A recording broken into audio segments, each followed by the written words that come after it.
After all those years of hard work, you finally got the hands on your dream home. Or have you? Today we're going to be looking at the legal process of buying a house, so do stay tuned.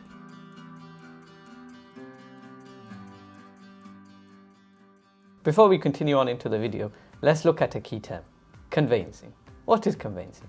Conveyancing is the legal transfer of the home ownership from the seller to you, the buyer. The conveyancing process begins once you've had your offer on the home accepted and finishes once you've finally got your hands on those keys.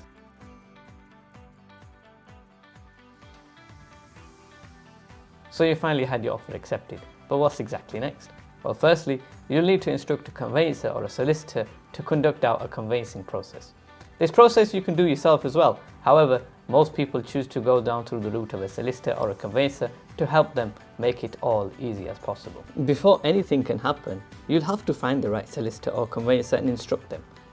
If you're considering using your estate agent's recommended conveyancing solicitor, it is a good idea to compare conveyancing quotes to ensure you are getting a fair price.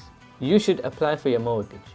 If you're using a mortgage, you should have a mortgage in principle prior to making an offer. So once your offer has been accepted, you'll need to update them so a formal mortgage offer can be made. Your solicitor will receive the contract pack and will review this as well as submitting searches against the property. Whilst all this is going on, you should arrange for a survey of the property. Now there'll be some back and forth between your solicitor and the seller's solicitor. Your solicitor should be raising queries on the title and results of searches that were carried out. If the property is a leasehold, there'll also be queries raised with the managing agent for the building too.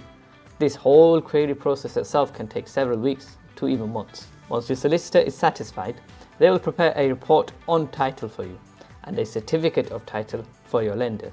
Now this will be their legal opinion on their property.